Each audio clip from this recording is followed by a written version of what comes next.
Bonjour tout le monde, je suis heureuse de vous retrouver pour une nouvelle capsule Minute Santé Psychologique. Cette capsule fait écho à celle d'il y a 15 jours qui était sur les 7 astuces pour favoriser la santé mentale du collectif, de l'équipe. Avant toute chose, avant de pouvoir soutenir l'équipe, comme on le dit bien souvent, il faut pouvoir se soutenir soi-même. C'est comme l'image qu'on a bien entendue de l'avion lorsqu'il y a une problématique dans l'avion.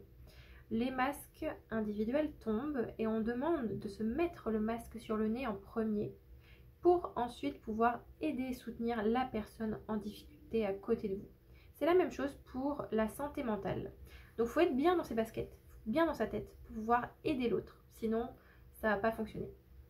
On va parler des différentes astuces on a évoquées, que j'ai évoquées la dernière fois, et ça va être centré vraiment sur l'individu. Alors, première astuce, on parle d'agir. C'est important de vivre une cohérence entre les actions que vous faites au travail et les valeurs que vous avez. Je vous invite à refaire un travail sur quelles sont mes valeurs fondamentales et est-ce que le travail que j'effectue est en accord avec ces valeurs-là. Et d'essayer de concilier, de se rapprocher le plus possible de nos valeurs personnelles. Cette action-là va permettre de vous stimuler davantage au travail et d'être motivé par ce que vous faites, parce que c'est l'essence même de votre vie.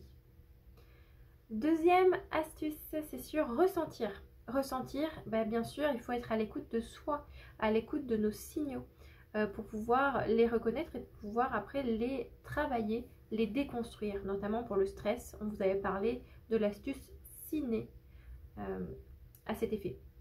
Alors, qu'est-ce que ça fait de se ressentir? Ça favorise la collaboration puisque vous vous connaissez, vous savez comment vous allez réagir et vous pouvez le contrôler pour une meilleure ouverture aux autres.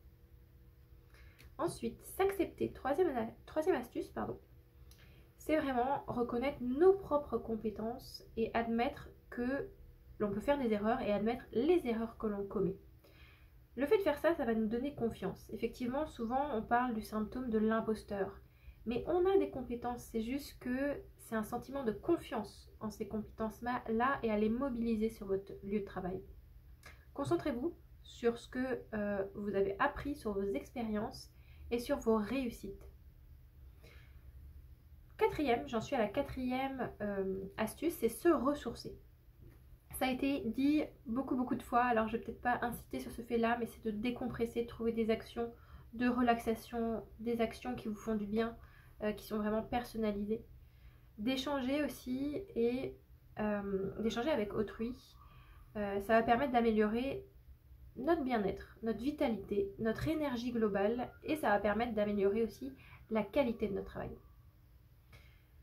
Cinquième astuce, c'est découvrir. C'est aussi explorer, c'est le moment d'explorer de nouvelles façons de faire pour surmonter les obstacles. Peut-être que la manière dont je remonte mes manches pour faire face aux défis, c'est peut-être pas la meilleure. Comment je pourrais faire pour faire autrement et avoir un taux de réussite beaucoup plus important?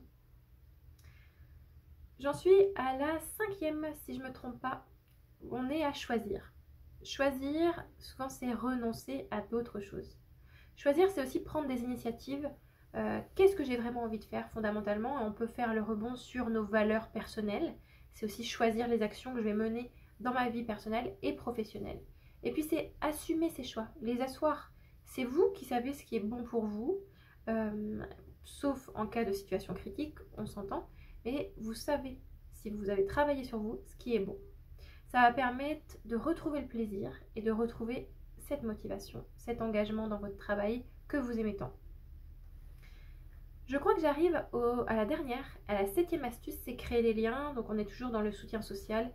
C'est développer des relations stimulantes qui sont bienveillantes et respectueuses. Ça va vraiment participer donc à la cohésion d'équipe dont on a parlé dans l'autre vidéo, la première. C'est vraiment de s'entourer de positifs, de parler des choses qui sont plus négatives pour les résoudre, mais de s'axer sur l'espoir et sur le positif avec les autres. J'espère que ça va vous donner des idées pour savoir comment vous positionner et quelles actions porter dans votre vie personnelle et professionnelle. Je vous dis à bientôt et je vous souhaite une très belle journée.